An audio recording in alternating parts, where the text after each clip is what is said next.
this will be helpful to a lot of the students who are in my capstone class, Mm-hmm. to get an idea of exactly, what it's like to go through LaGuardia, through the, new media program, to transferring to being gainfully employed within the field of new media. So, I don't want to take up too much of your time, because I know you're busy, and I know how it is when you first start working, running back and forth between meetings. First of all, I just want to say thanks. It means a lot to me that you're willing to sit down and just talk with me on this stuff. Well, I just wanted to say thank you too, because it really means a lot to just have had the support that I've had from you as a professor at LaGuardia, and the fact that you are always so open to also like bringing us back to, just getting to like share experiences with you, and actually giving us a platform as well, which is really cool. Cool. I got a couple of questions. I just want to start off. Mhm. Before I turn, I hope you don't mind if I record this for the students. It's totally fine. Um, but could you just tell me? I know a lot about your story, but just so that people who are listening in can get an idea, Mm. exactly what initially got you motivated in studying new media and Right. studying new media at LaGuardia.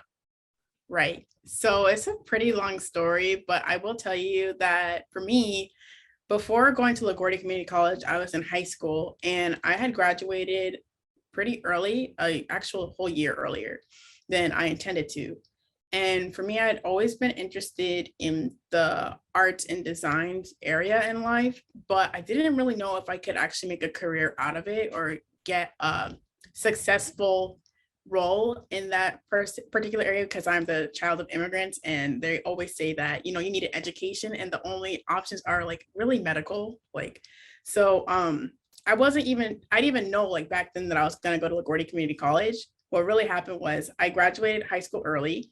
My mom knew that I graduated early. She enrolled me in LaGuardia Community College. Well, not exactly LaGuardia Community College, but the CUNY system.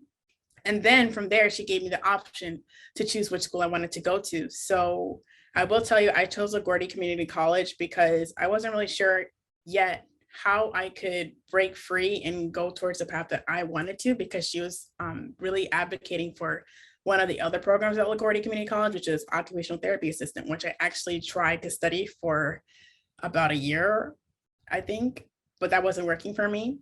And when I tried to, I guess, not really think about my interests and my hopes, or the things I really enjoyed, and try to do that major, it didn't work out. And so I was actually foolish enough to try to switch to another health science major, and I chose, okay, like maybe I'll try radiology technology, actually, because it has the word technology in it. And to be honest, it didn't work out because it's just not who I am. I'm not someone who's meant for like working in the medical field and being like a doctor or any kind of assistant. I'm more a creative person. So around that summer, I actually was fortunate enough to do an internship where I was able to meet a bunch of other LaGuardia Community College students at a tech company called Grand Central Tech. And that's where I met Rochelle. And that's where I met a bunch of other students who were in the new media technology program at LaGuardia Community College. And because I actually was able to learn more that in tech, you don't have to be just a developer, you can like pursue other pathways. I knew that, you know what, I'm going to switch to new media technology. And so that was when I chose in the spring, I think, to change my major. And I actually went through with it. And that's how I also ended up taking a class of you, Intro to New Media Technology.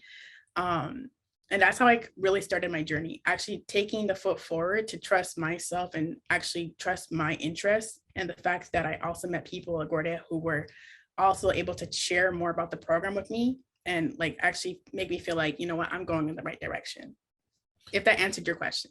No, that totally answered the question. My next question is, as you mentioned that you're a child, you're a child of immigrants. Mhm. How difficult was it to convince them? And I say that I wasn't a child of immigrants, but my mom and dad were Black, and they have that similar sensibility of you graduate, you go to school, graduate, you get a job. and Mhm. there's certain fields that you kind of go into. So when you started talking about going into a creative field, Mhm. how difficult was it to make that transition or to make them understand that you wanted to move in this direction? Right.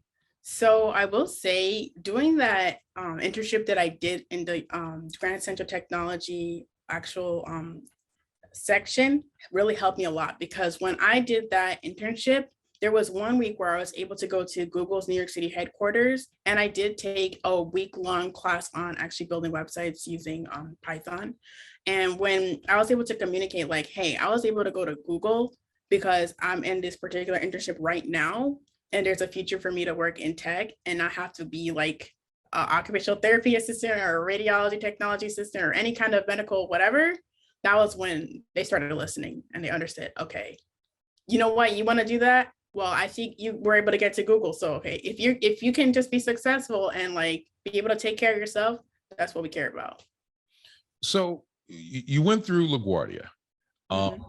I remember having you in the capstone class, the class that I'm basically going to be playing this video in. You know, Right. how important was like your portfolio? And I know Mhm. you transferred. You know, how important was your portfolio in terms of you getting work? Mhm. Was it important? Yes, I will definitely say it again. Yes, yes, yes, it was very important, because when you are creating a portfolio, I remember especially when I took your class, you always mentioned that you may have a bunch of projects that you've worked on, but you need to be able to understand which ones to prioritize and put on your portfolio, because you need to make sure you're always showing your best work or your strongest pieces of work. Just because you may have created a lot of things doesn't mean that it's exactly going to really appeal to maybe your recruiter. And so when it comes to also applying for different roles, it's important to make sure that you're researching that company that you're applying for and the kinds of work that they have on their portfolio. Like sometimes they will have case studies, right? It's important to look at those so that you can also like tailor your portfolio to not look like them, but at least have similar projects, so that maybe there's a chance that they're going to see that, okay, you've done similar work related to what we do. Okay, we want to bring you in, talk to you, get to know you, see if you're a good fit for the team. So definitely with portfolios is important to really put your all into it. Did what made you decide to transfer? Because I know you didn't go right into the work field right after LaGuardia. Mhm. What prompted your decision to transfer? And where did you transfer to? I think I remember. So what happened was I got my associate's degree in new media technology. So I made sure to graduate first because I wanted to make sure I had that in my hand, because, you go to LaGuardia and you work hard in these classes and you want to make sure you're able to show that diploma or just have it for yourself. So I made sure to get that diploma. And then what I did was I entered the CUNY BA program and I attended Queens College, but I made sure to create my own major, because when I was at LaGuardia, I knew that I really appreciated the new media technology major, but there was no other CUNY school that exactly had new media technology. So I made it like my own mission to create my own new media technology major, but I instead renamed it to digital communications and multimedia. And then I just was able to make sure that I could talk to Jeremy so that he could be my advisor for the classes that I wanted to make sure were important to me, because I also wanted to pursue UX. So I was thinking, what do I need to know? And I will say, when I was in LaGuardia, when I was able to get to my last semester right before graduation, I did my internship at NBC News, remember? So during that internship, that's when I learned, okay, if I'm going to be doing user experience design, which I was doing with the team, I need to know a lot more foundational design related areas. So I needed to make sure I understood what typography was. So I made sure when I was creating my major, digital communications and multimedia, I was adding typography. I was adding those design fundamentals classes, because it's really important in the work that I do today and in the field in general. And from there, I guess you can say I had fun. I didn't only just go to Queens College. I was able to also take additional courses at Baruch. I took a cool virtual reality course. I was also able to take a lot of courses actually at Hunter College, but those are related to my second major. So I was, You had a second major? yeah, I had a second major.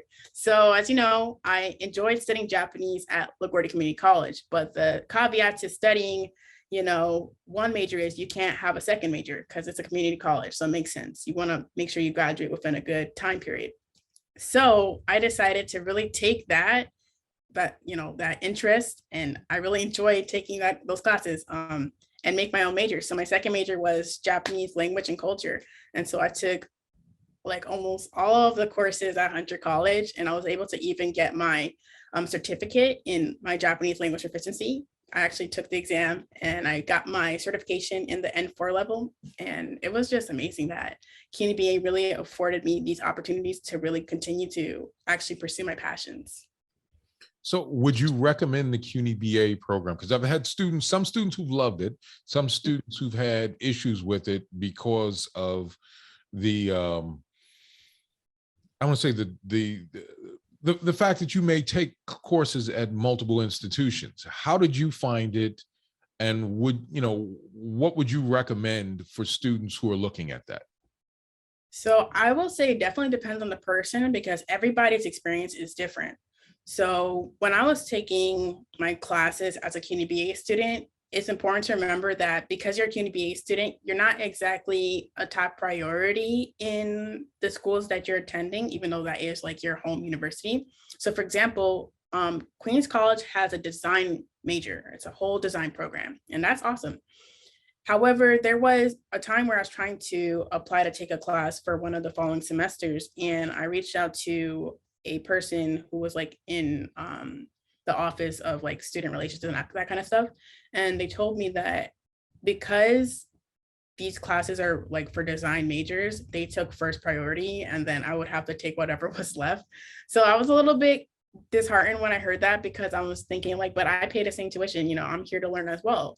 So it's a little bit difficult at times like that when you realize that you're going to have to be very strategic in how you enroll for classes, because sometimes you're not going to be able to take the class that you want or with the professor that you want to because you're a CUNY BA, not like a specific major from the school that you're attending. But I will say I really appreciated the freedom because you can really, like I said, craft your own major.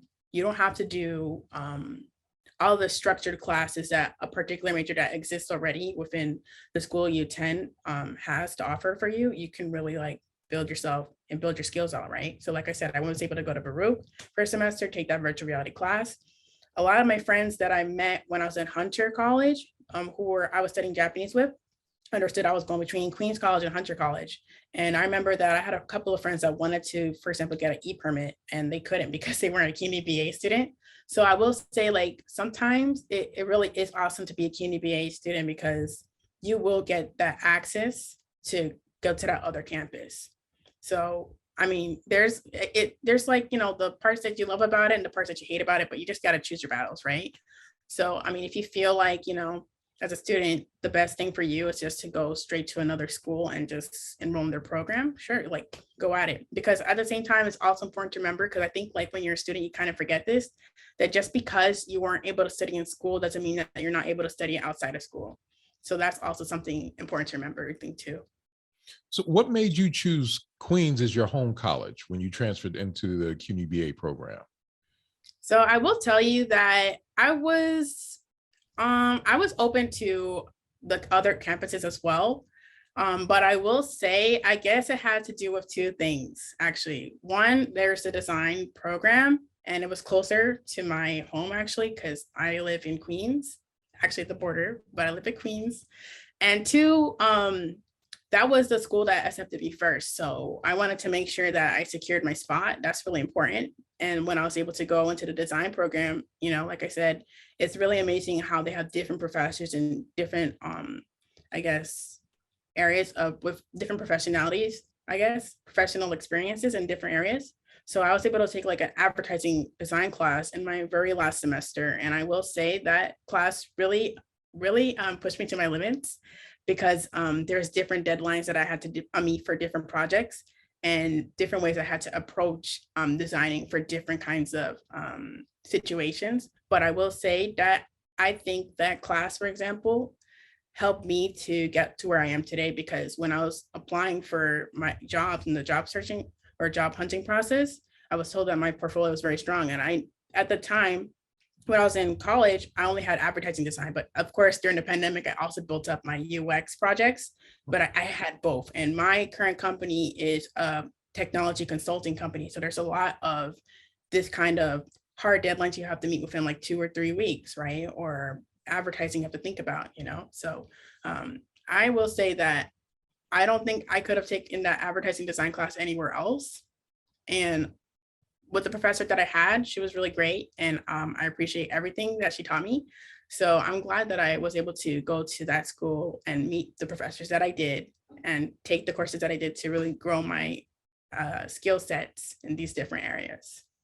So tell me a little bit about the company that you're working for now and how you approached applying for the job there. All right. So the company that I work at right now is Accenture Interactive, and they are a technology consulting company, as I've mentioned. And I'm currently, or when I was basically searching for my jobs, right? Because when you search for jobs, you don't just search for one. I will say it is really interesting that I was able to see which different companies appealed to me. And this was one of those companies. When I learned that, you know, for example, they have a lot of case studies on their websites and they actually cared about people and their experiences and making life better for them. I knew that, you know, it's important to remember my morals because yes, when you graduate college, it's important that you find your foot in the door somewhere, or maybe you can get experience, but it's also important that this is something I've come to really realize that I actually care about is making sure that the place that you go to is a place that is actively making sure they're doing like the right thing and caring about people. So there's a lot of companies out there. I'm not going to name names, but there's a lot of big giants out there who maybe spread misinformation, or you know they are monopolies, and you know you hear a lot of stories about what happens inside. But for me, the most important thing was first making sure I knew which companies aligned with my morals. And then two, I will say it's important to really start to be very strategic about how you apply for jobs. So there was a lot of things that I had to do, or that I made sure I wanted to do while I was doing the job search or getting ready for it, which was speaking with my career coach. We call them career coach, but like I guess it was, I would say if there's any kind of support for students, wherever they are, if they have a career counselor or that kind of stuff, make sure to speak with them. If you can, also use LinkedIn, because LinkedIn really helps you to connect with other people and who are in the fields that you want to be in, right? So I remember that in addition to using my career coaches that I had access to, I reached out to other people who were product designers or user experience designers in companies that I also found really interesting.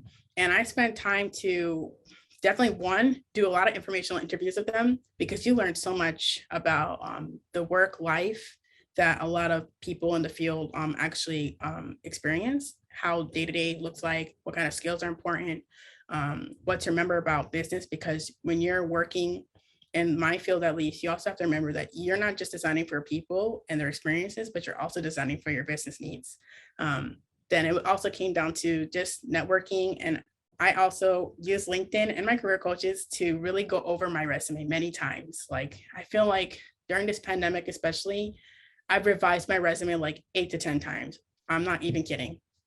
And then also, I will say, I think it's really important that when you're applying for companies, to remember rejection does hurt, but don't let that stop you from applying, because I feel like this is like a recurring theme in my life. But like when I was, for example, in LaGuardia, and I saw the opportunity to go to NBC News for the summer and intern there, like a possibility. At first, I wasn't going to apply, but I was encouraged by my mentors at Present Society Tech and you and a lot of other people who are in the new media tech department to actually just give it a shot. And what happened? I was able to pass those 3 rounds of interviews and get that internship. And so something I've been also making sure that I do is don't really listen to your doubt. Just go ahead and apply, because the worst thing that can happen is a no, right? So that's something important to remember. And also just believe in yourself.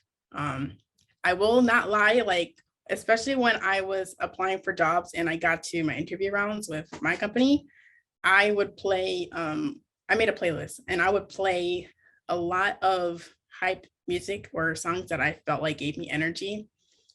So any songs that you know that will make you feel more confident in yourself, I really recommend it.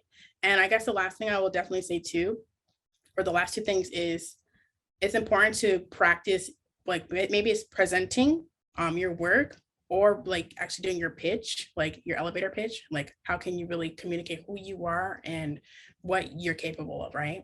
And how can you present the work that you worked on and also make sure that people that you're presenting to know that you're the expert in the room, right? And then I also created like a whole YouTube playlist on how to ace my interviews. So I will say that also helped me. So I had like 20 videos and I titled the playlist like how to ace that UX interview. And I just listened, took notes, listened. And I feel like a lot of those things helped me. If you could go back and talk to the Amy that that was in my class when you were still at LaGuardia, what would you do? What would you tell? What would you tell that Arin how to deal with? What would you tell your younger self in terms of how to be prepared and things that they should do and things that they probably should avoid? What advice would you give your younger self? That's a roundabout question, but that's essentially it. Right. So I will definitely tell my younger self a lot of things because I will say I'm really grateful for a lot of apps right now that allow you to like review where you were like 4 to 5 years ago or 6 years ago, because you just see how drastically like different like your life was before. So the question was like, what would I tell my younger self to prepare for now, right? So one of those things is definitely something that you taught me in my intro to new media class, which is be ready to learn, right? No matter what you're doing or where you're going, you need to be ready to learn, because in any kind of creative field, there's always going to be different types of situations you're going to find yourself in. Maybe you're going to be asked to utilize a software to design a solution for a current problem, or maybe you're going to be asked to basically make sure that whatever you're working on, maybe it's like a new kind of brief or maybe a new kind of partnership of another person. How are you going to be able to collaborate with this person and learn the things that you need to do to make sure that you're delivering, right? So it's definitely be open to learning.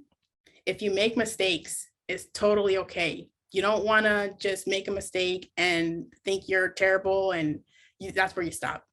That's not where you stop. That's where you're actually beginning. It's the very beginning to you becoming a better version of yourself or becoming even more skilled at the thing that you're working at. So that's really important to remember, because a lot of the times, you know, it can be very nerve-wracking, or sometimes maybe we feel embarrassed when we make mistakes, but that's a whole part of the learning process. So I'll definitely say that I would tell my younger self that.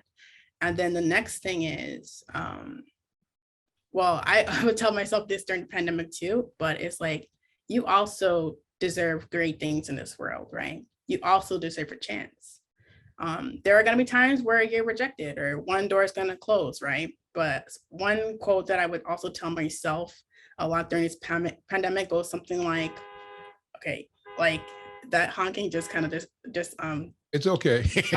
But it's like, even though like one door closes, like another one opens. Oh, actually it's rejection, it's just redirection, right?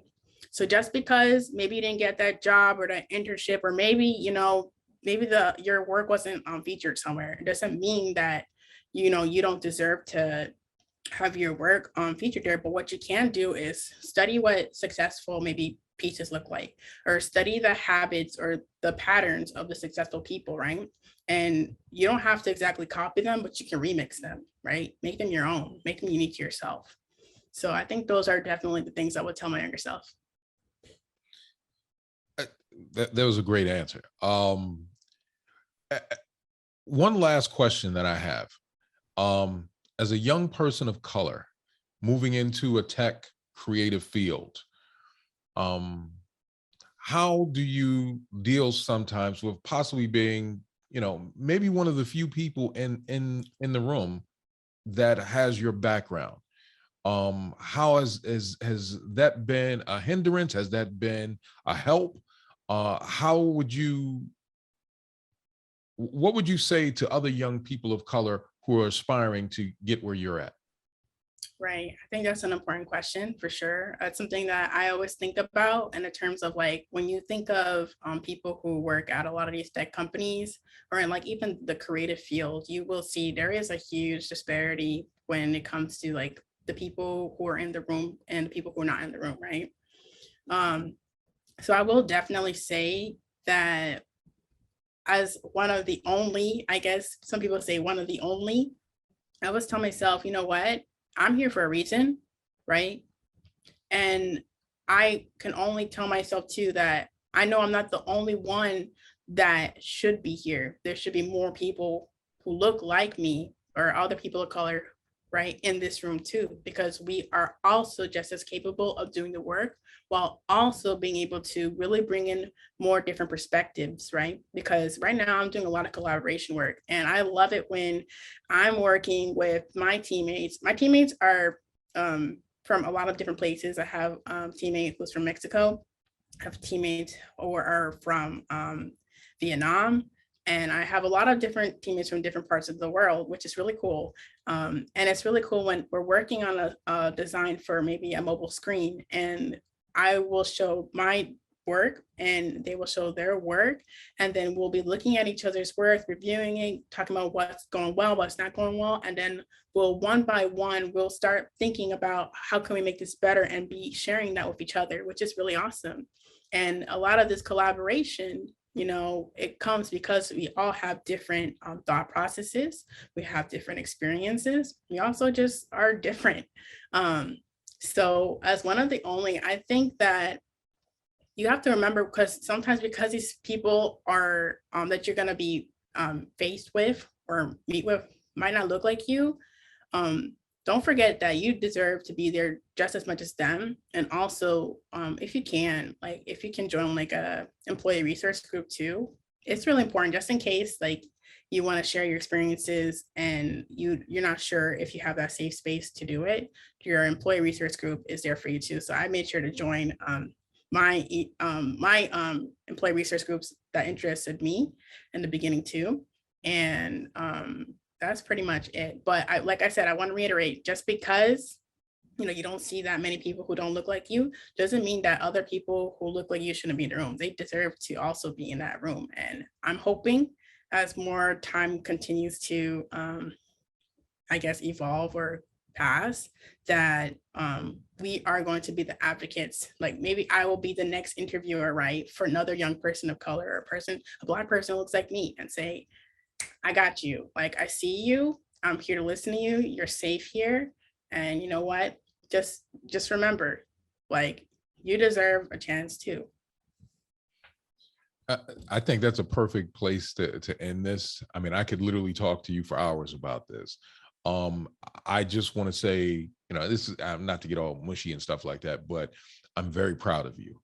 Thank you. If it means anything at all, I am extremely proud, and I love the fact that you have dealt with adversity.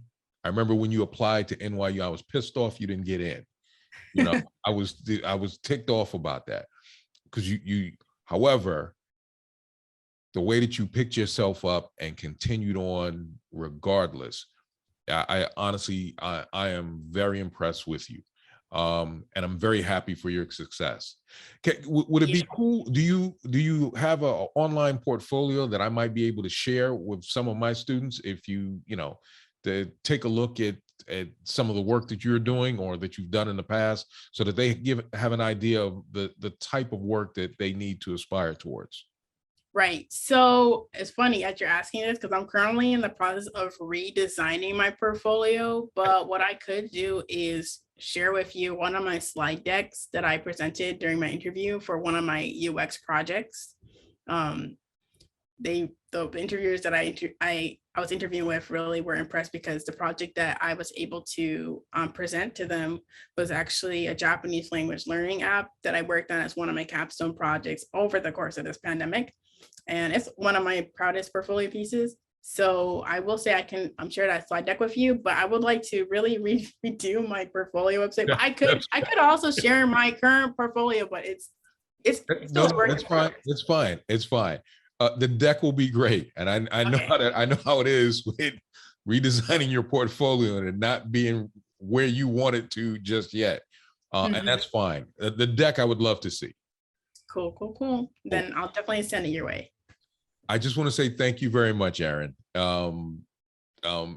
And please make sure that we keep in touch. Yeah, definitely. Absolutely. Mhm. Most definitely. Thank you so much too.